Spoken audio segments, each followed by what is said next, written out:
Muy buenos días a todos los participantes que nos siguen por las redes de Facebook y Zoom.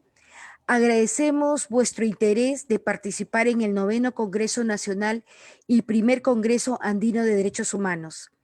Este es un evento anual en el que académicos y activistas de derechos humanos se reúnen para compartir experiencias y reflexiones en torno a la agenda de los derechos humanos. SEAS forma parte de las instituciones de derechos humanos de sociedad civil, organizadoras de este evento, y conjuntamente con el Grupo de Trabajo de Movilidad Humana de la Coordinadora Nacional de Derechos Humanos, hemos organizado la mesa Derechos de los Migrantes en Tiempo de Crisis, específicamente para compartir una investigación en torno a los graves impactos que la pandemia del COVID ha ocasionado a una población vulnerable e invisibilizada, los migrantes que se encuentran en nuestro país.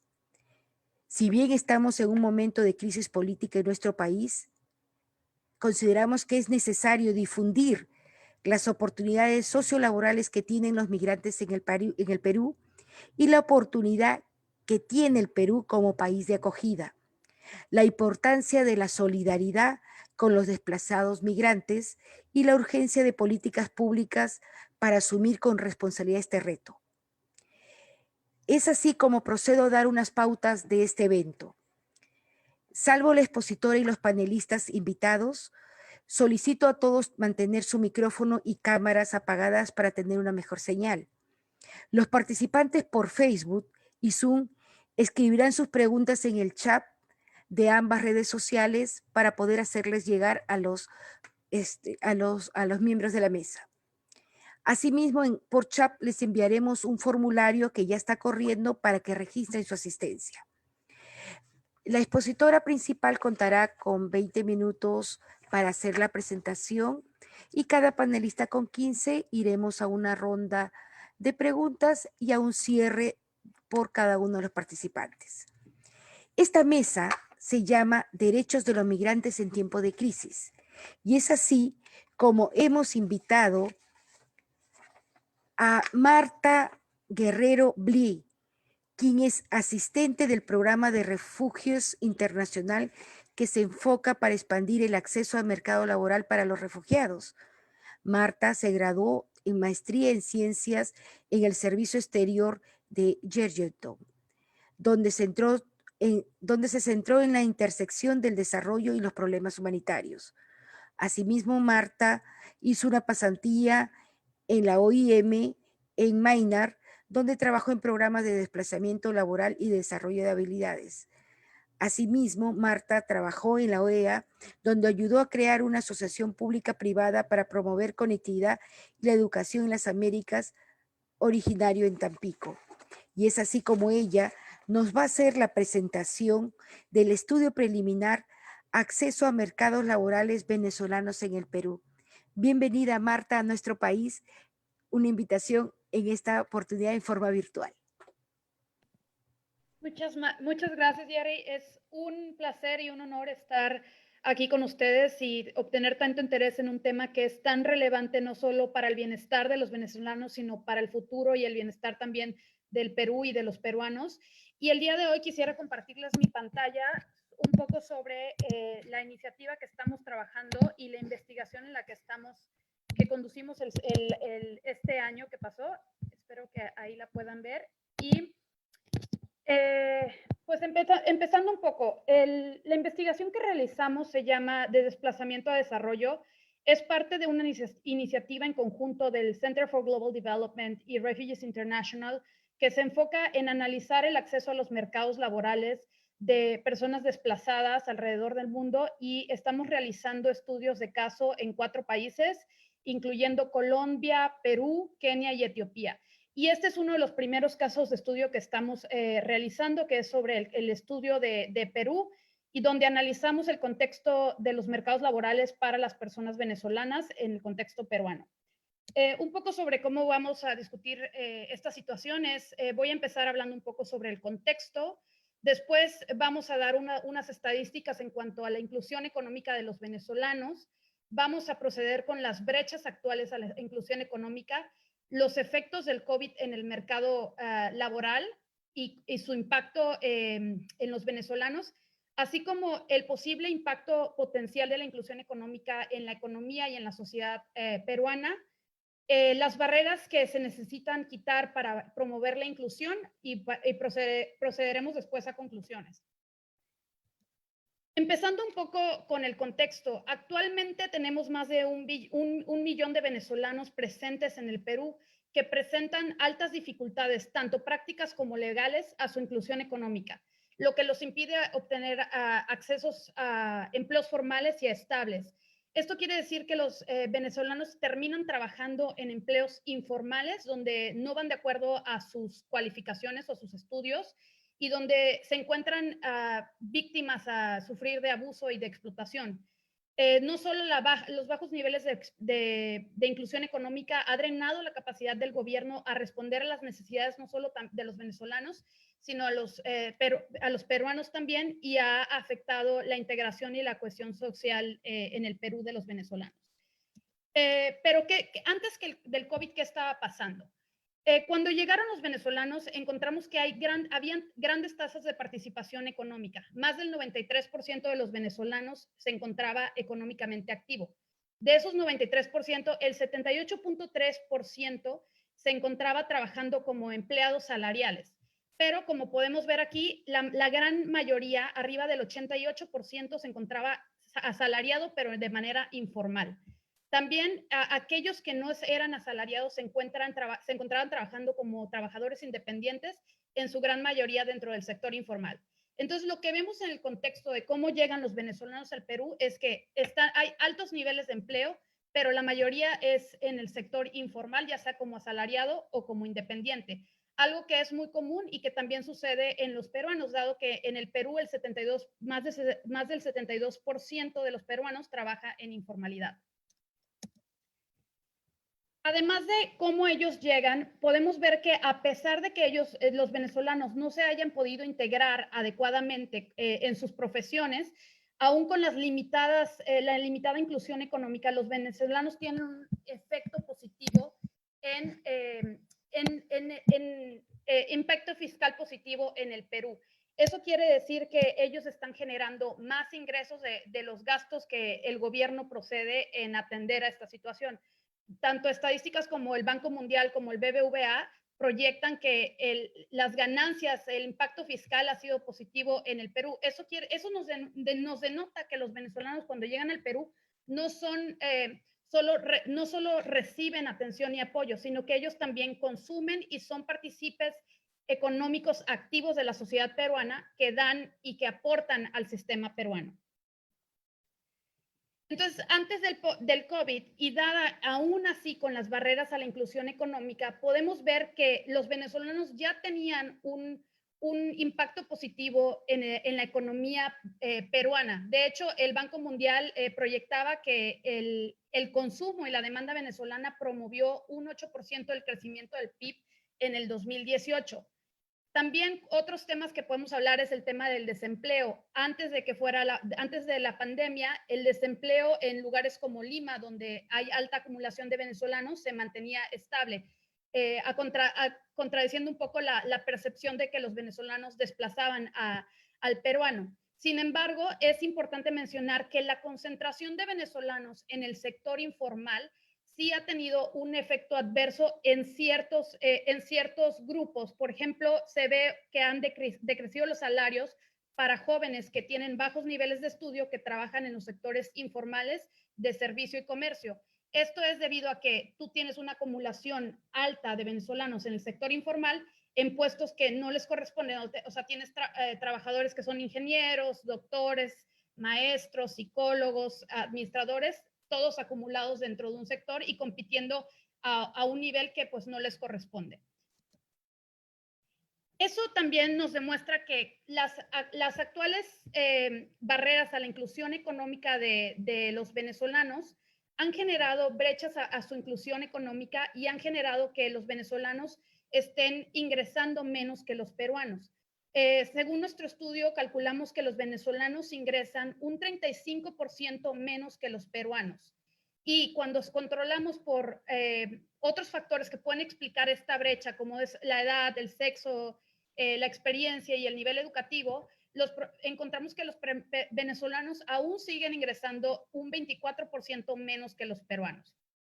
Esta brecha es aún mayor para las personas altamente educadas o los venezolanos con un alto nivel de estudio, lo que nos demuestra que hay un alto nivel de subempleo. Por ejemplo, cuando analizamos los ingresos, no encontramos una diferencia estadística en ingresos entre los venezolanos y los peruanos con niveles de preparatoria o un menor grado educativo. Pero cuando analizamos a los venezolanos con un nivel de universidad o de posgrado, vemos que los venezolanos ganan un 71% menos que los peruanos en ese mismo nivel educativo. Esto nos indica que los venezolanos no solo están siendo empleados en el sector informal, pero que están siendo subempleados y que están desgastando sus habilidades y competencias educativas. Además de que el nivel educativo del venezolano tiene poca influencia en el nivel de ingreso que ellos tienen. Estas desventajas son aún mayores cuando los vemos en el contexto de las mujeres venezolanas que terminan ganando menos que todos los demás. O sea, las mujeres venezolanas están aún en mayor vulnerabilidad. Ganan 23% menos que las mujeres peruanas y un 49% menos que el hombre peruano. Esta desventaja de las mujeres peruanas es doble, no solo porque primero son venezolanas y segundo porque son mujeres, lo que las deja pues en una desventaja mucho mayor y mucho más vulnerables.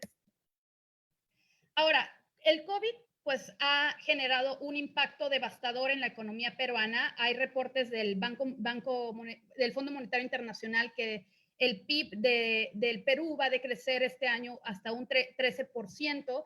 Se ven altos niveles de desempleo y hay áreas de sectores del Perú que han sido mucho más afectadas que otras. Y este impacto económico pues ha afectado tanto a venezolanos como a peruanos, pero desgraciadamente el efecto en los mercados laborales del COVID ha sido desproporcionado sobre los venezolanos en el Perú.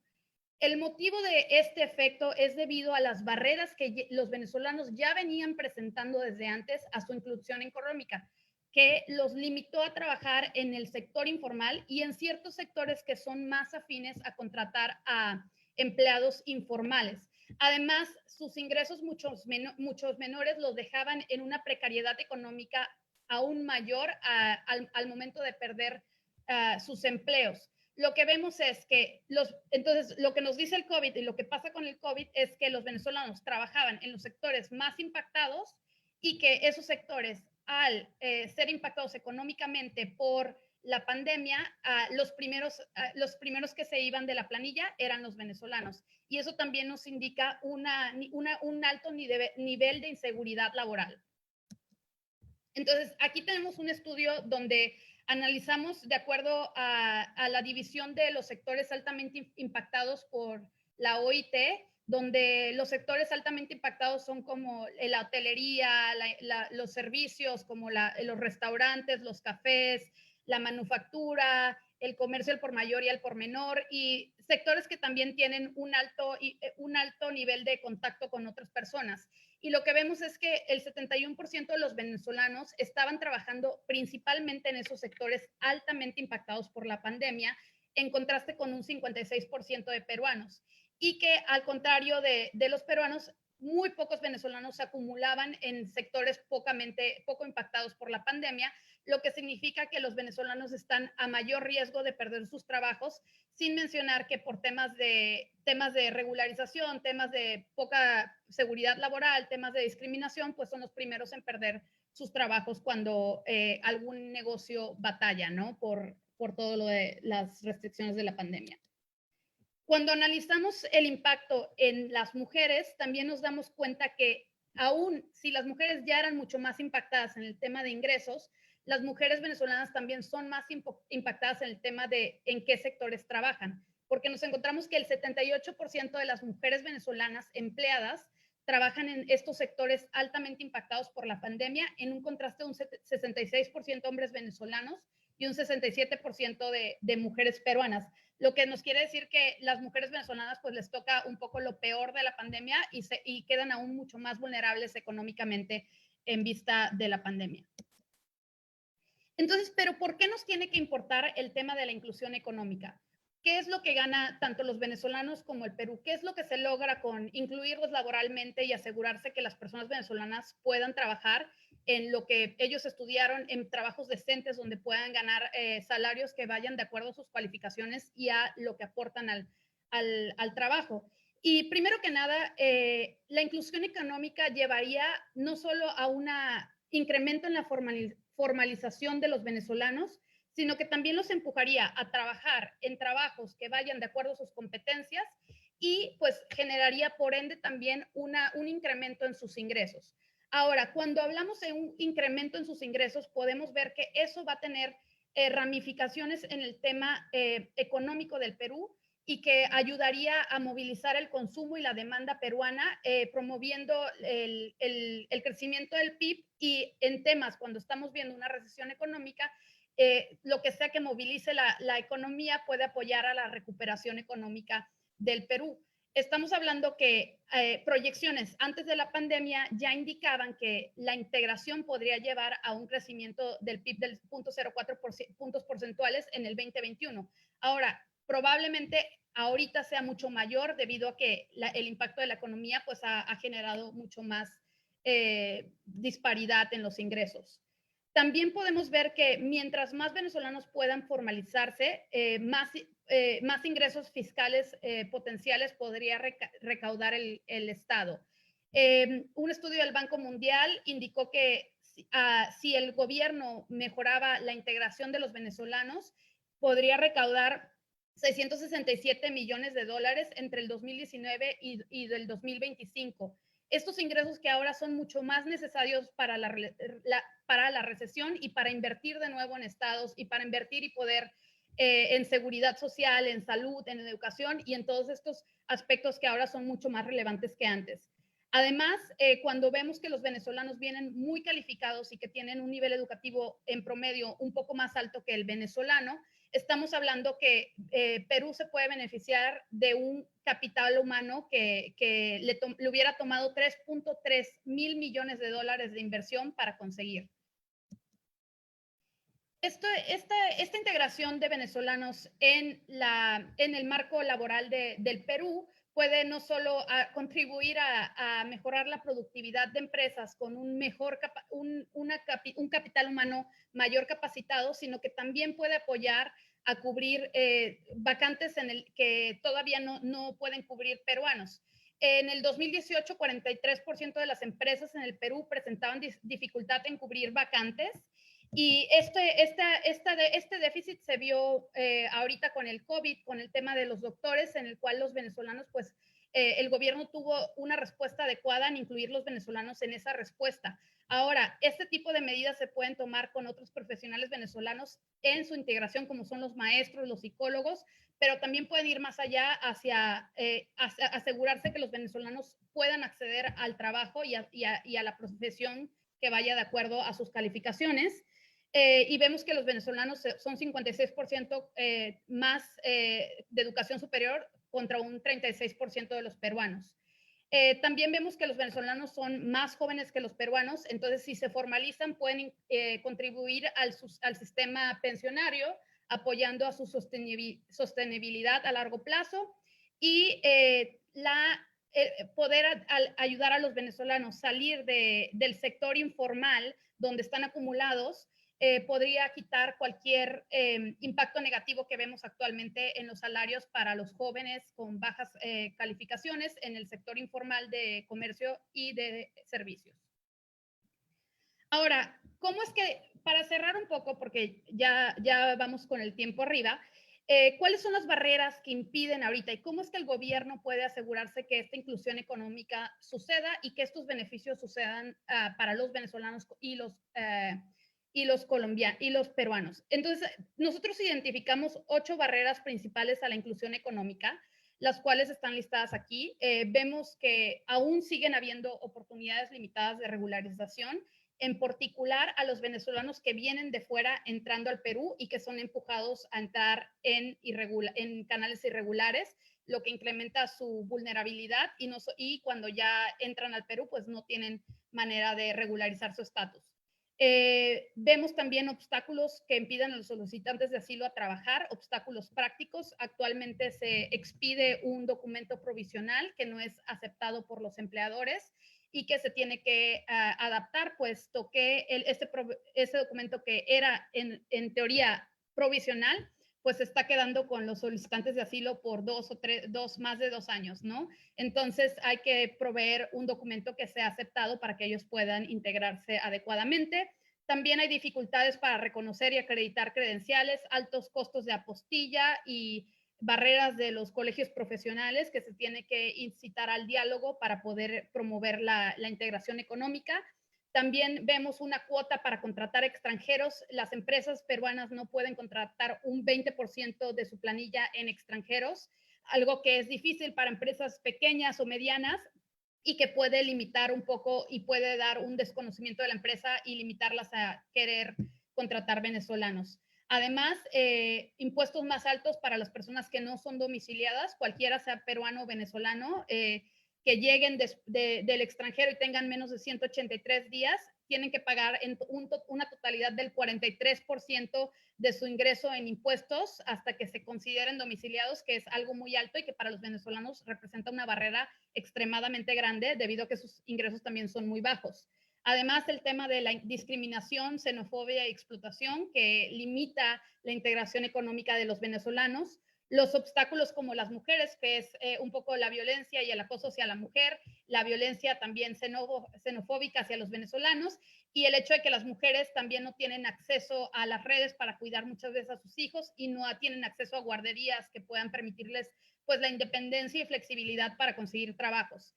Y por último, vemos también límites al emprendimiento, desconocimiento por parte de los venezolanos de cómo abrir una empresa, pero también un cierto acoso de las autoridades a venezolanos que trabajan como vendedores ambulantes a veces para no ejercer su trabajo y entonces se necesita pues implementar leyes y reglas que permitan tanto a vendedores ambulantes como emprendedores a poder facilitar ese proceso para ellos. Me voy a ir un poco ya a conclusión y podemos adentrar un poco más adelante en las preguntas en estos temas de las barreras. Pero al final, el tema de este estudio es que apostar por la inclusión económica de los venezolanos en general no solo va a ayudar a mejorar su calidad de vida, a mejorar su bienestar, pero también tiene beneficios a la sociedad peruana y sería apostar por un ganar-ganar que generaría una mejor situación para todos. Entonces, con eso, pues muchas gracias y lista para las preguntas. Muchas gracias, Marta. Muy importante lo que nos has indicado. Vamos a pasar primero a los comentaristas y vamos a hacer después las preguntas. ¿Sí?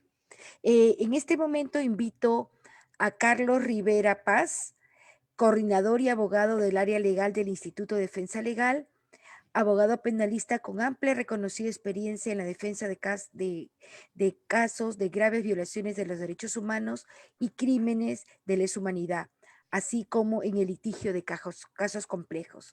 Asimismo, es docente en la Universidad Católica del Perú. Carlos, bienvenido. Tienes el uso de la palabra por 15 minutos. Gracias, Geri. Muchas gracias. Un gusto de compartir esta tribuna virtual con Marta y con Analí Briceño, ¿no es cierto? A ver, mira, escucharte en realidad he tenido un sentimiento de demolición, ¿no es cierto? Para serte sincero, de demolición. Esa es mi primera impresión, digamos, la magnífica cantidad de datos y la calidad de datos que manejas me parece que da cuenta de un fenómeno que ojalá que las autoridades en el Estado peruano tuvieran presente. No sé si la tienen en realidad, no sé si la tienen, porque el diagnóstico que tenemos y el diagnóstico que manejamos es no solamente un Estado colapsado, sino que un Estado que ha decidido responder de la peor manera a estas circunstancias, ¿no? Esa es mi primera impresión, ¿no? Lo segundo que en términos generales podría decir, creo que lo que tú muestras es una suerte de la radiografía de una tragedia, ¿no es cierto? Una tragedia casi perfecta en realidad, en el sentido de que no solamente estás dando cuenta de un proceso que en la economía se ha manejado mal, que desde las políticas económicas focalizadas que podrían corresponder a la incorporación masiva de más de 1 millón de personas, sino también desde el concepto general de la política pública hacia un sector de la población. Todo se ha manejado muy mal en realidad, y las respuestas determinan que me parece que no solamente estamos ante, evidentemente, una crisis de derechos humanos que se origina en el fenómeno político, institucional de Venezuela, que origina a su vez que la gente a veces salga masivamente de su país, algo que seguramente no lo tuvieron jamás previsto, sino que además que creo que ha terminado generando, en el caso peruano no tengo ninguna duda, y probablemente en el caso de Colombia y otros países que han recibido masivamente venezolanos en sus países, crisis graves de derechos humanos. El tema de las condiciones en las que uno trabaja ya no solamente es un tema de leyes laborales, sino estrictamente de derechos humanos, sino creo yo que en el caso de Perú, y me ratifico luego de haberte escuchado, creo que ya se trata de una crisis estrictamente humanitaria también, ¿no es cierto? No solamente es un asunto de en qué condiciones te contratan, ¿no es cierto? Sino en qué condiciones te contratan y en qué condiciones vives y en qué condiciones te desarrollas como persona y qué tipo de derechos, de otros derechos estás teniendo o te están reconociendo. Eso para mí me parece que es el dato más grave, porque esto es lo que tú has mostrado en términos contundentes, me parece que muestra, es parte de un problema mucho mayor, ¿no es cierto? Capaz es una de las peores partes, porque de hecho la gente de Venezuela ha venido a Perú, digamos, no de turismo, ha venido a Perú buscando trabajo y buscando nuevas oportunidades económicas que en su país simplemente no existen y no van a existir por un tiempo, ¿no? Ese me parece que es una primera como presentación de lo que te he escuchado y de lo que me ha conmovido, te soy sincero. En términos más específicos, ¿no es cierto? A ver, una primera cosa que diría es, claro, en cualquier país, salvo Estados Unidos probablemente y Brasil, que superan los 200 millones de personas, ¿no? Pero creo que en cualquier país de la región que más de 1 millón de personas, todas que están en la edad de ser población económicamente activa, va a tener un nivel de impacto, sin duda alguna, ¿no? Más en el Perú, ¿no es cierto? Sobre el cual tú tienes un diagnóstico, somos una población de unos 33 o 34 millones de personas, y por lo tanto, que en un corto tiempo llegue más de 1 millón de personas, todas en un nivel de la población económicamente activa, va a tener en cualquier tipo de condiciones, creo yo, un impacto en la economía. Tú lo has diagnosticado, en el caso de Perú es un diagnóstico absolutamente, o impacto absolutamente positivo de lo que los venezolanos están dando al Perú, ¿no es cierto? No necesariamente de lo que Perú les está respondiendo, o para llamarlo en términos más coloquiales, el vuelto que les está dando en realidad es un vuelto absolutamente ridículo y deficitario. Pero creo que la cantidad de personas me parece que es un dato significativo, porque claro, lo digo porque peruanos me están escuchando, es como si el distrito más grande de Lima hubiese llegado en 2 o 3 años al Perú, San Juan del Lurigancho, ¿no es cierto? Tiene más de 1 millón de personas, es como si el departamento de Arequipa, capaz el segundo o tercer departamento más importante, se hubiese incorporado a la actividad económica en un cortísimo tiempo. Ya, ese es el primer asunto que a mí me parece que hay que tomar en consideración. El segundo punto, de lo que saco conclusión de lo que tú has mencionado, es un poco el proceso de incorporación, ¿no es cierto? Claro, es cierto, nadie tuvo previsto este asunto. Nadie tuvo previsto de que en el lapso de 3 o 4 años llegue la cantidad de personas que ha llegado y en las circunstancias que ha llegado, ¿no es cierto? No es que todos llegan con visa y con debidamente sus permisos en regla. Creo que ese es un elemento, un asunto que ningún Estado preveyó, menos el peruano, ¿no es cierto? Una circunstancia en la que en el caso de Perú hay una respuesta inicial, pero absolutamente deficitaria, esto que tú has mencionado y que se conocen los famosos PTPs, ¿no es cierto? Es decir, el Estado peruano intenta generar un proceso de respuesta, llamémoslo como política pública frente a este fenómeno. Pero más temprano que tarde, como suele ocurrir las cosas en el Perú, eso es absolutamente deficitario por la cantidad de personas. Y creo también por la incapacidad del Estado de tener una respuesta frente a este tipo de fenómenos más o menos masivos.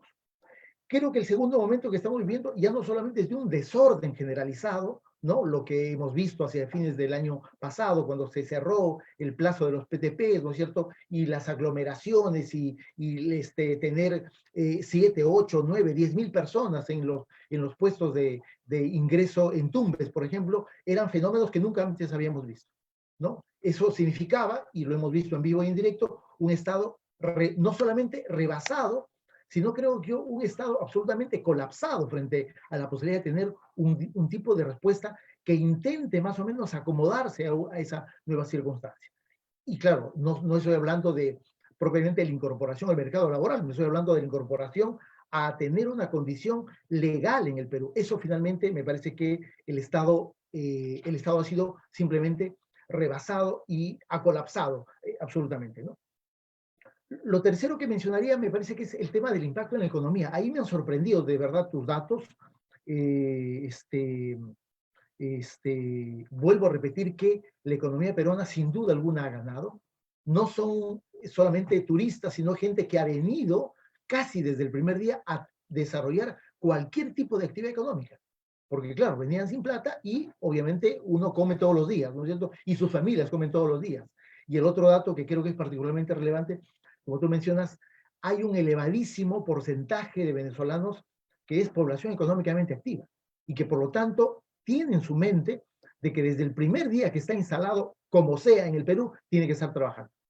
Y por eso tú das cuenta de los elevadísimos porcentajes de autoempleo, ¿no es cierto? Los ambulantes, como se llaman en el Perú, o los puestos informales, trabajos informales, galerías, centros comerciales, mercados, uno se da cuenta que han sido literalmente copados por los venezolanos. Ya, eso da cuenta de un impacto en la economía, sin duda alguna. El dato que a mí más me ha llamado la atención es ese análisis que tú haces de cuál pudiera ser el impacto del ingreso, la incorporación a la economía de los venezolanos respecto del régimen pensional. Eso sí me parece que es un dato de verdad que yo me imagino que las autoridades peruanas no han visto en absoluto. Tú sabrás que en este momento hay una discusión en el caso de Perú de devolver los aportes del sistema pensional público, ¿no es cierto? Un verdadero desastre. Claro, este tipo de elementos y este tipo de información debería ser parte del debate público de cómo los venezolanos, como tú dices, jóvenes y por lo tanto en perspectiva, si es que fuesen formalizados, tener un impacto absolutamente favorable en la bolsa pensional que el Estado maneja, creo que nadie lo está viendo, absolutamente nadie lo está viendo. En este momento más bien la discusión es cómo devolvemos la plata y reventamos el sistema pensional. Así está la política en el caso de Perú. Pero creo que yo no encuentro en realidad ningún dato desfavorable para la economía. Ninguno, ¿no es cierto? Ninguno, porque claro, en realidad no solamente es gente que, y es cierto, probablemente muy pocos, como tú has mencionado, han sido incorporados propiamente en la profesión que tienen. El dato de los médicos venezolanos fue un dato muy interesante, pero creo que también por las gravísimas limitaciones del sistema de salud pública peruano. Pocos médicos, pocos especialistas, y claro, por lo tanto, oye, que vengan los que vengan, y ahí aparecieron los venezolanos, y a pesar de eso, creo que la incapacidad de mirar en términos de una proyección política o profesional, hubieron pronunciamientos, por ejemplo, del Colegio Médico, que decía que no es posible que se ejerza la profesión sin estar colegiado. Y les pusieron obstáculos a esos médicos venezolanos.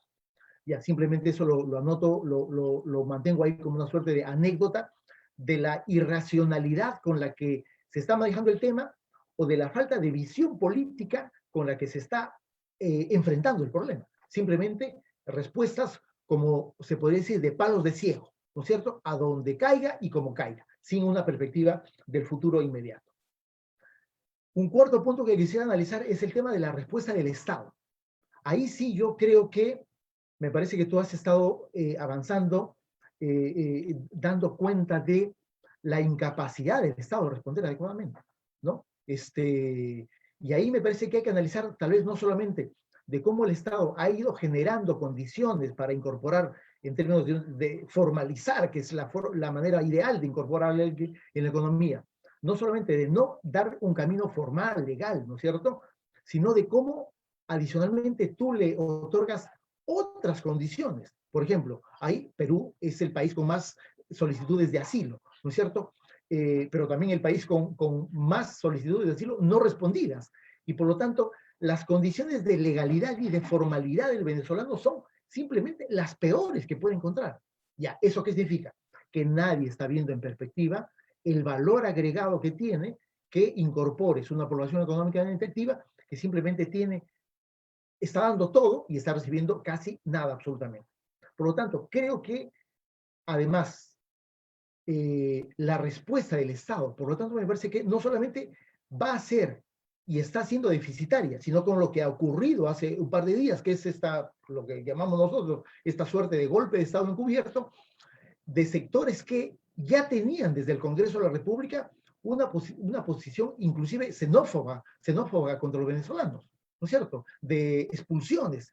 Creo que eso lamentablemente se va a empeorar, me da la impresión. Y lamentablemente se va a empeorar en el futuro inmediato. Y además, en 5 meses tenemos una elección a presidente de la República, ¿no es cierto? En el que yo no tengo ninguna duda que el ataque a los venezolanos va a ser parte importante de algunos sectores de derecha que van a encontrar, como en otros países, un caballito de batalla para enfrentar y ganar votos en la gente que cree que los venezolanos le están quitando la chamba. Ese me parece que es un problema en perspectiva, que va a tener un determinado impacto también. Y el último punto que tomo, y con esto termino, es el tema de derechos humanos. Sin duda alguna, vuelvo al primer punto que mencioné, creo que este es un tema en estricto de derechos humanos, ¿no es cierto? Creo que no necesariamente esa es la perspectiva que está teniendo el Estado, ¿no? Por el nivel de respuesta, no solamente por el colapso, sino por el nivel y tipo de respuesta que está dando, en no ser solamente, no solo proactivo frente al tema, sino de comenzar a tener determinadas respuestas que colisionan con los compromisos que el Estado peruano tiene en materia de refugiados, de migrantes, ¿no es cierto? Creo que ahí va a haber un empeoramiento del problema, tengo la impresión, ¿no es cierto? ¿Qué cosa lo que deberíamos hacer? Me parece que lo primero es que ojalá que los datos de tu ponencia sean mucho más públicos, mucho más expuestos, que lleguen a quienes están tomando decisiones en el Estado y en la sociedad civil, porque me parece que sí deberían originar, bastaría eso para originar un cambio más o menos significativo de las cosas que se están haciendo en el caso peruano. Me quedo ahí, Heli. Creo que he sido disciplinado en los minutos que me diste. Gracias. Gracias, Carlos, muy amable, sí, en el tiempo, cumplidos. Recuerdo a los participantes, al público asistente, que tanto en el Facebook como en el Zoom, hacernos llegar sus preguntas. Es la oportunidad de darle pase a nuestra otra invitada, Analí Briceño, quien es coordinadora de la Clínica Jurídica Pedro Arrupe, SJ para migrantes y refugiados. Asimismo, es defensora y activista de los derechos de los refugiados y migrantes. Bienvenida, Analí. Tienes 15 minutos, Analí. ¿Qué tal? Muchas gracias, Yeri, por la invitación. Estoy muy complacida de poder compartir este espacio con Carlos, con Marta, poder también poner de relevancia la importante investigación que nos están presentando hoy los colegas de Refugee International, porque sinceramente todo el fenómeno de la situación de desplazamiento, específicamente de las personas de nacionalidad venezolana en nuestro país, una de las grandes carencias o necesidades que aún todavía identificamos es la aproximación de esta situación desde data, desde investigación, desde insumos que se pueda brindar a la población, porque de hecho hay un tema muy importante de empezar a educar a nuestra población de acogida, a peruanos, a peruanas, en qué significa este fenómeno, qué aporta, cuáles son los retos y desafíos que tienen, pero también, y lo comentaba Carlos bastante preciso, el poder facilitarles a los decisores, a las autoridades, esta información que luego vaya a ser canalizada, esperemos, si no lindan de por medio intereses particulares o partidarios, decisiones acertadas para un tema de integración sana de la población venezolana a nuestro país de acogida, que en este caso es el Perú, ¿no? Porque sinceramente, y siempre me gusta empezar conversatorios con este punto, el fenómeno de la migración, el fenómeno de la movilidad, no es algo completamente ajeno a nuestra realidad, ¿no? Seríamos muy mezquinos en no reconocer que 3 millones de nuestros compatriotas peruanos, peruanas se encuentran en el exterior, luchándola, buscándola y también teniendo los desafíos que hoy por hoy están presentando los hermanos y hermanas venezolanas en el país, ¿no? Que muchas veces están desde una óptica social de cómo termina este proceso de adaptación, de incorporación al nuevo país de acogida, pero también desde una óptica legal con la documentación, con los temas de regularización, ¿no? Entonces, siempre me gusta recordar este tema porque creo que es necesario que recordemos que nosotros hemos sido migrantes durante mucho tiempo, lo seguimos siendo y probablemente después de esta situación que estamos viviendo como país, muchos también decidan emprender un futuro en otros territorios que tengan tal vez más estabilidad, ¿no? Lamentable decirlo, pero cierto. La movilidad tiene como motivos muchas veces la situación socioeconómica del país, muchas veces, ¿no? Y eso tenemos que entenderlo desde un ida como de un vuelta, ¿no? El fenómeno migratorio nuevamente es constante, es dinámico y es transversal. No se ha mantenido estático en ninguna época, en ningún momento de nuestra historia como sociedad, y eso es algo que tenemos que entenderlo, que en este momento probablemente estemos viéndolo desde el otro punto de vista como país de acogida, y también entender las riquezas que esta situación dan al país. Y creo que Marta en la investigación das muchas luces de eso, ¿no? Desde un aspecto sobre todo económico, que es muy poco visto, muy poco hablado. Y nuevamente ahí valoro muchísimo la posibilidad que con la investigación se va a dar de volver a traer a la palestra este tema, ¿no? ¿Qué aportan finalmente las personas migrantes? ¿Son simplemente una carga? ¿Son simplemente un número? ¿Vienen a robarnos el trabajo? ¿Vienen a ocupar actividades que probablemente el peruano de común y a pie no las quiere realizar? Sí, es una realidad también, ¿no? Y es necesario empezar a entenderla. Pasado esto, yo quisiera así contextualizar la situación que estamos viviendo como país, porque nuevamente en este momento nos toca ver una realidad nueva, una realidad que no estábamos acostumbrados, y es el ser un país de acogida de personas extranjeras, específicamente de nacionalidad venezolana. En los últimos 5 años han sido más de 5 millones los venezolanos y venezolanas que se han visto obligadas a salir de su país, ¿no? Esto evidentemente por un tema que todo el mundo conoce, que de hecho está ya claramente en varios instrumentos internacionales que han sacado organismos internacionales, llámese la CIDH, llámese la OEA, que hablan de la violación masiva de derechos humanos e incluso situaciones muy, muy peligrosas como tortura, como situaciones de violación contundente a representantes políticos y opositores al régimen venezolano, ¿no? Entonces son 5 millones de personas que en este momento han tenido que salir de su país. Ahí incluso podríamos estar hablando de una precisión que en la academia todavía no está del todo definida, si estamos hablando solo de migrantes, si estamos hablando de solicitantes refugiados, si estamos hablando de personas con necesidad de protección internacional. Ese es un tema que en algún momento se espera los gobiernos toquen de una manera decidida y de una manera responsable, porque eso también da luces de una distinta forma de trato a estas personas. Pero más allá de este punto, a nuestro país específicamente ha llegado oficialmente más de 800.000 personas, entre mujeres, hombres, niños, porque eso también hay que mencionarlo. No estamos hablando simplemente de números, estamos hablando de personas. 800.000 personas que están llegando a nuestro país y que están en la búsqueda también de integrarse a esta sociedad de acogida, integrarse a mercados laborales, integrarse a procesos de regularización, integrarse a una formalidad en el país que luego les vaya a permitir acceso a derechos, por ejemplo. Dentro de esos 800.000 es interesante también hacer énfasis en que estamos viviendo un fenómeno muy particular, ya que tenemos 500.000 de estas personas, de estos 800.000, un poco más incluso, porque ahí solo estoy contando las personas que tienen un ingreso regular, es decir, que el Estado peruano ha monitoreado su ingreso y tiene la certeza exacta de que han estado transitando por el territorio nacional. tenemos el fenómeno específico del 500.000 de personas solicitando refugio.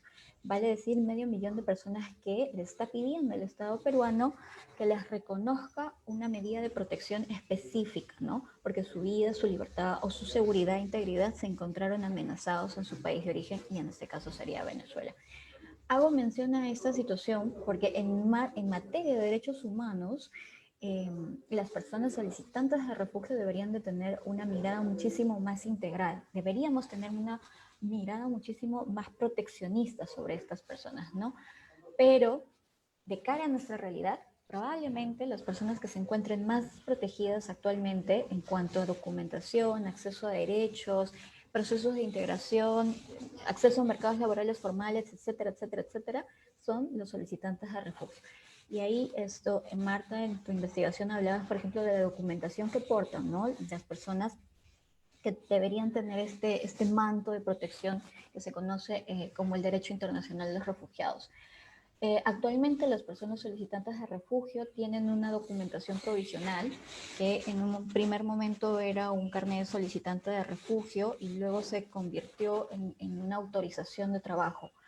Si bien es cierto, legalmente estas personas tendrían mayores facilidades, por ejemplo, para acceder a un contrato, para acceder a un trabajo formal, en la realidad esto no es tan cierto porque básicamente no hay un traslado de esa información que se encuentra en las normas, que se encuentra estipulado incluso en convenios internacionales con el ciudadano de a pie, con el peruano o peruana que podría emplear a estas personas, ¿no? Entonces, ese es un desafío de las autoridades, de nosotros como personas de sociedad civil que estamos inmersas en la protección de personas solicitantes de refugio, refugiados, la academia, que da cuentas de esta posibilidad, de esta necesidad incluso, ¿no?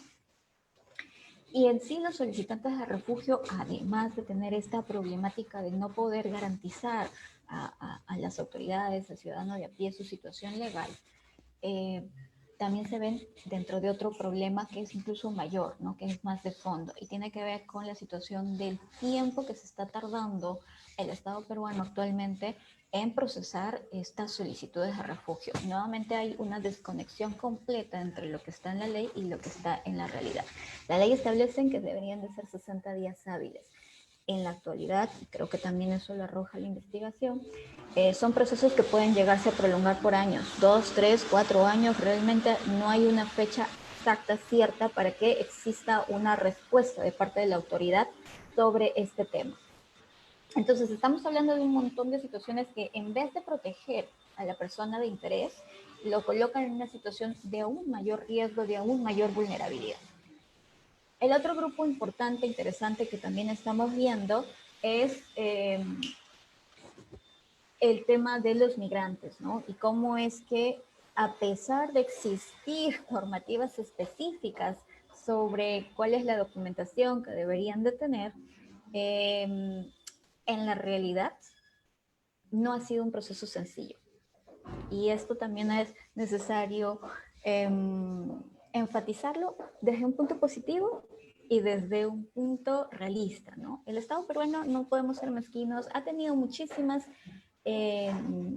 posibilidades y las ha convertido, de hecho, en realidades para facilitar estas medidas de protección a las personas de interés, ¿no? Hablamos del PTP, este permiso temporal de permanencia que existió desde el 2017 hasta prácticamente finales del 2019, que facilitó que más de 500.000 de esta población se pudiera regularizar, pudiera contar con una documentación que nuevamente les abriera pasos a procesos de formalización, de contratación, de estar estables incluso y poder estar dentro de un mercado formal.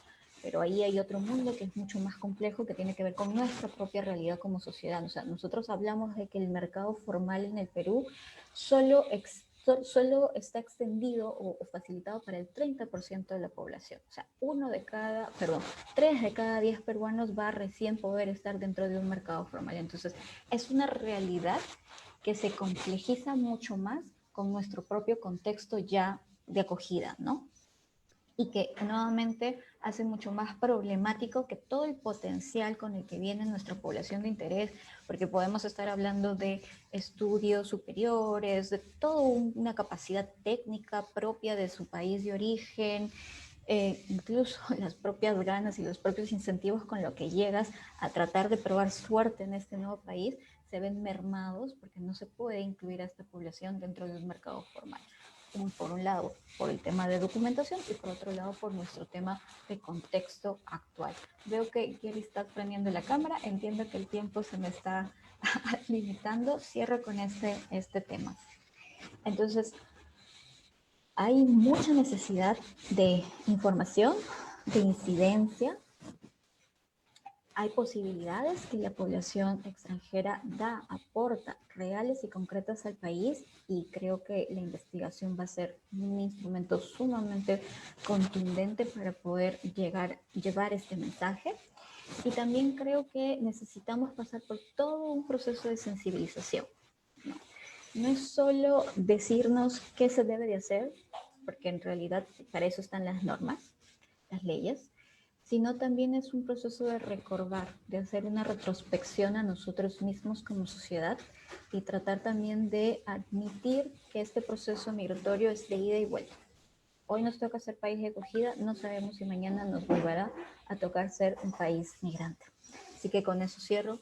Muchas gracias Marta, muchas gracias Gary, Carlos. Quedamos atentos a dudas o preguntas que puedan surgir de los Sí, a ver, participantes. así es. Tanto a Marta como a Analí y a Carlos les hemos enviado las preguntas a sus WhatsApp. Marta, te damos la palabra. Muchas gracias, Jerry. Un poco sobre la primera pregunta que mandabas de qué países de acogida tienen mejor regularización laboral para los migrantes. Es importante mencionar que dar regularización no significa integración económica, no significa integración a la formalidad. Es decir, con una PTP o con dar un permiso regular es un requisito necesario para la integración económica, pero no es suficiente. Entonces, cuando un gobierno hace medidas para que entonces acoger a una población desplazada, no solo refugiados, sino también migrantes forzados que están huyendo por motivos humanitarios, no solo es necesario que se hagan medidas para protegerlos y acogerlos y darles que se puedan quedar regularmente en el Estado y que puedan tener acceso a trabajos, a abrir cuentas de banco, a todo eso, sino que todos los componentes que van alrededor de esa entrada y de esa integración económica, como lo es tal vez ver si van a poder registrar sus credenciales académicas y profesionales, si pueden abrir cosas tan simples como abrir una cuenta de banco o cosas como cuando voy a ir con el empleador si le doy el documento lo va a reconocer. Todas esas cosas es parte de un todo que se tienen que hacer, que los gobiernos tienen que hacer una estrategia al momento de implementar estas medidas. Ahora, este enfoque al desplazamiento es algo que también es algo un poco nuevo. Hablamos desde la crisis de refugiados de Siria, con países como Jordania implementando compactos donde se daban permisos de empleo a personas refugiadas para que se integraran en algunos sectores de la economía. Ahora, desde el tema de cuando se implementaron estos compactos en Siria, en Jordania para los sirios, aprendimos y como comunidad internacional también aprendimos qué funcionaba, qué no funcionaba, qué eran las medidas que tenían que mejorar en la política. Ahora, podemos hablar de la integración en países también como Colombia, donde aún falta mucho por hacer para que los venezolanos en Colombia se puedan integrar. Sin embargo, ya hay planes y estrategias para ver cómo transformar la llegada del desplazamiento venezolano en un ganar para la sociedad colombiana. Entonces es un poco que, nadie está diciendo que al momento de empezar a cambiar las políticas ya van a todos entrar al sector formal y que ya no va a haber problemas, ni sufrimiento, ni precariedad. O sea, esto es algo que va a tomar tiempo, pero se necesita de las intenciones políticas para que sucedan, y no solo intenciones, acciones concretas que vayan con un plan estratégico y que no solo vean el área humanitaria, sino que vean también el área humanitaria en vistas de cómo puede promover un desarrollo a largo plazo. No sé si Analí o Carlos tengan algún otro comentario al respecto. Carlos, ¿te da tiempo? Sí, todavía me da tiempo. Gracias. Correcto, Carlos, gracias. Mira, me enviabas una pregunta, Kerry, efectivamente, relacionado a ver, relacionado a si el Estado peruano genera políticas públicas para que los venezolanos puedan reinsertarse en el mercado laboral. Bueno, creo que el diagnóstico que ha presentado en términos, vuelvo a decirlo, demoledores, Marta, da cuenta de, aunque no necesariamente el análisis que haya presentado sea un seguimiento de las políticas públicas del Estado, del Ministerio de Trabajo, creo que la única conclusión que cae de ese análisis es que el Estado no está generando ninguna política, ¿no es cierto? El Estado está en una inercia, ¿no? Probablemente bajo el argumento que se suele levantar de que no debe haber políticas regulatorias, ¿no es cierto? Pero creo que debería hacerlo, es la pregunta, yo creo que sí, ¿no es cierto? Yo creo que sí, porque tendría que ser como la cara de la otra moneda de cómo el Estado incorpora a los cientos de miles de personas que están ingresando de manera masiva como consecuencia de una migración no deseada por los venezolanos. Debería hacerlo, ¿no es cierto? Debería hacerlo. Mi respuesta a la pregunta tendría que ser, debería hacerlo. Pero también ahí vuelvo al tema de lo que estamos viviendo en este momento en el Perú. Tengo la impresión que el sector político que se ha hecho del poder en este momento no tiene ninguna intención, digamos, no lo hizo el presidente Vizcarra por las propias limitaciones de su régimen y de la gente que estaba gobernando con él, pero creo que en cuanto al sector que llegaba al poder en ese momento, ahí sí yo tengo la convicción que no es que tenga limitaciones, está absolutamente opuesto a esa posibilidad, opuesto a la posibilidad de incorporación, a la posibilidad de hacer un reconocimiento de derechos, ¿no es cierto? Me parece que ahí vamos a entrar a una suerte de hoyo, de hueco negro, en el que por lo menos hasta el 28 de julio del próximo año, si es que no hay un cambio de política en los próximos días o semanas, ese asunto se va a profundizar lamentablemente. Por lo tanto, las circunstancias y el panorama que ha presentado Marta, creo yo que se va a profundizar. No va a haber un cambio mínimo y menos sustancial en esta materia, ¿no? Esa es mi impresión. Con lo cual les agradezco. Yo tengo que entrar a una audiencia judicial en este preciso momento. Muchas gracias. Marta, de verdad te felicito, y a tu institución también, un magnífico documento. Digo yo, ojalá que las autoridades lo lean y lo entiendan. Muchas gracias. Gracias. Un gusto nuevamente compartir contigo. Gracias, Geri. Hasta pronto. Gracias, Carlos. Analí, te damos el pase para que puedas responder las preguntas. Muy amable. Nada. Solo un último detalle para precisar el punto anterior. No es solo que no hayan políticas para el mercado, para insertar en mercados laborales a población extranjera. De hecho, la propia ley que existe de contratación de personas extranjeras es restrictiva. Es muy antigua y además restrictiva. Estamos hablando del decreto legislativo 689 del año, que esta ley establece específicamente que solo se va a poder contratar en empresas o en instituciones X a un máximo de personal extranjero que no debería de exceder el 20%. Entonces ya desde ahí estás tú enfocándote con una visión restrictiva a poder asimilar a personas de otras nacionalidades e instituciones.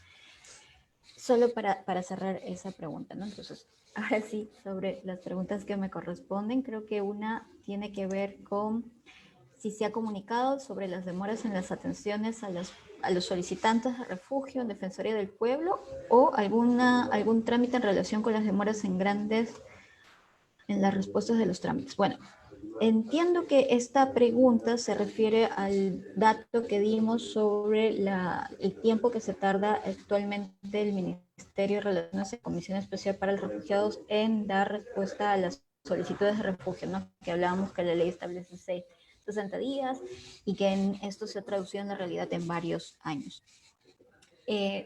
La comunicación está, la situación ha sido presentada, de hecho es conocido por muchas autoridades. Sin embargo, también hay un tema que es cierto, actualmente hay un desborde en el sistema, ¿no? Eso es, si no se reconoce eso, es tapar el sol con un dedo. Recordemos, o bueno, o para ponernos también en contexto, las solicitudes de refugio en el país entre el 2000 y 2015 no sobrepasaban las 300 o 500 solicitudes anuales. Entonces, hemos pasado de un sistema pensado, de una ley pensada y establecida para esa realidad a una nueva realidad, ¿no? En la que ya no estamos hablando de 200, 300, sino estamos hablando en centenares de miles. Entonces ya estamos prácticamente en el medio millón, ¿de acuerdo? Entonces esta realidad ha impactado duramente en el sistema de refugio peruano y no ha terminado de asimilarse ni de hacer ese match con lo que establece la ley. Entonces, lo que nosotros probablemente tengamos que hacer es pedir que se reformule esta ley y que tal vez tenga un impacto más cierto en la realidad, en la nueva realidad en la que estamos, ¿no? En los procesos tal vez más acelerados, en un reconocimiento colectivo, incluso, que eso creo que es un trabajo de muchas organizaciones, no solo en Perú, sino a nivel regional, porque es un tema que impacta a toda la región, la situación de los solicitantes de refugio. Y sí, esa es la realidad actual, ¿no? Y creo que había otra pregunta sobre el tema de, bueno, eso creo que también lo puede. ¿Cuáles son las razones por las que los empleadores no aceptan la autorización de trabajo de los solicitantes de refugio? Esa pregunta es también muy válida porque eso también ocurre en la realidad. No hay una razón legítima, no hay una razón validada en el derecho, ¿no? Porque en realidad las autorizaciones de trabajo en estos documentos que están reemplazando a los carnets solicitantes de refugio y con eso se está corroborando su estatus de solicitante y según lo establecido en la ley tienen el derecho a trabajar e incluso en un mercado o en un espacio formal con un contrato de trabajo, etc. Lo que pasa en la realidad es que la persona de a pie, el empleador, la empleadora, no tiene conocimiento de esta documentación. No lo sabe, no la identifica. Ya de por sí fue un choque muy fuerte el conocer el PTP. Y al PTP pudieron acceder 500.000 de personas. ¿De acuerdo? Entonces, este otro documento que no ha sido conocido, no tiene alcance a la mayoría de las personas porque, por ejemplo, el carnet de solicitantes de refugio, que fue el primer documento provisional que podían portar los solicitantes, solo alcanzó a 100.000 o un poco menos. Entonces, es un documento muchísimo más específico y desconocido para el ciudadano de a pie. No, nuevamente, nuestro trabajo de la sociedad civil, de representantes de activistas por los derechos humanos, de la academia, es hacer conocer esta nueva documentación para que también existan mayores posibilidades de inserción de los solicitantes de refugio a oportunidades laborales formales, ¿no? Que eso es todo un desafío, pero que legalmente tiene una ciudad, tiene una posibilidad. Y si me permites Sí, también... sí, justo te iba a decir, Marta, que hagas el cierre de lo que has escuchado. Tu investigación es muy importante para nuestro país. Nos gustaría escuchar tus reflexiones finales. Gracias. Y complementando un poco el tema de qué acciones ha tomado el gobierno peruano para integrar a los venezolanos en el trabajo formal y que en la economía, pues las medidas que ha tomado el gobierno peruano en cuanto a regularizar a los venezolanos siempre son bienvenidas, ya sea la PTP y ahorita la nueva medida para tratar de que ellos puedan obtener un estatus regular y que puedan obtener un trabajo formal y que puedan integrarse al sistema formal laboral, es algo que es necesario y es un prerequisito. Hay otras medidas como el tema de el trámite provisional para los solicitantes de asilo que necesitan ajustarse para que entonces en la práctica sean efectivas. Pero también quisiera mencionar algunos aspectos que el gobierno peruano sí ha hecho bien y que aplaudimos. O sea, el hecho de integrar a los médicos venezolanos en la respuesta al COVID y dejarlos que puedan seguir ejerciendo su trabajo es algo que va a beneficiar al Perú mucho más allá de la respuesta al COVID. ¿Por qué? Porque hay un déficit de doctores no en ciertas regiones del Perú. O sea, si lo vemos como todo todo el país, o sea, hay regiones donde no tienen acceso a un médico y entonces tener el acceso a médicos venezolanos es una visión que debería de irse mucho más allá y darnos, crear la conciencia de que los venezolanos aquí pueden generar un cambio en la sociedad, porque acceso a mejor salud es una mejor población, es una población más productiva, tiene unas ramificaciones mucho más allá de, pues, además de yo estar bien y sentirme que alguien me cuida, ¿no? Y que el Estado peruano me cuida. Y por último, creo que aquí lo que hace falta es, como mencionaba Carlos, o sea, es no actuar sobre inercia, es hacer un plan estratégico que pueda ver y que pueda coordinar diferentes áreas del gobierno que trabajan en diferentes sectores, como trabajar con la SUNEDU, el Ministerio de Trabajo, Migraciones, Exterior, Interior, etcétera, para que entonces entre todos ellos puedan planear y ver cómo es que la integración económica de los venezolanos pueden ellos encaminarla para que genere un impacto positivo para el peruano y para que genere crecimiento y desarrollo para el Perú que vaya mucho más allá de una crisis humanitaria. Entonces es un poco generar un ganar-ganar y creo que con eso cierro la ponencia, porque al final generar y dar y poder integrar económicamente al venezolano va más allá de tener humanismo y seguir las leyes de protección y la responsabilidad internacional de proteger a personas desplazadas, sino va a un tema de obtener y generar un desarrollo que puede ser muy beneficioso para el peruano y para el Perú en general. Pero muchas gracias por la oportunidad, Jerry.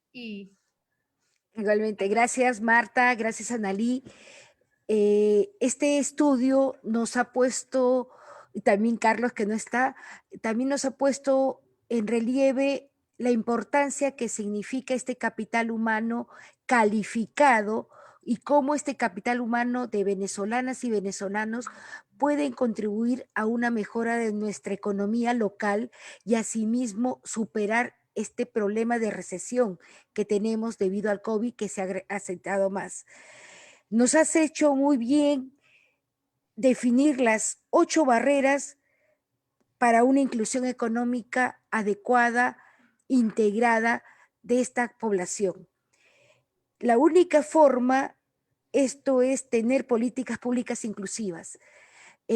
Nosotros como Mesa de Trabajo de Movilidad Humana estamos a disposición de vuestra institución, Marta, para poder difundir en forma total y a las autoridades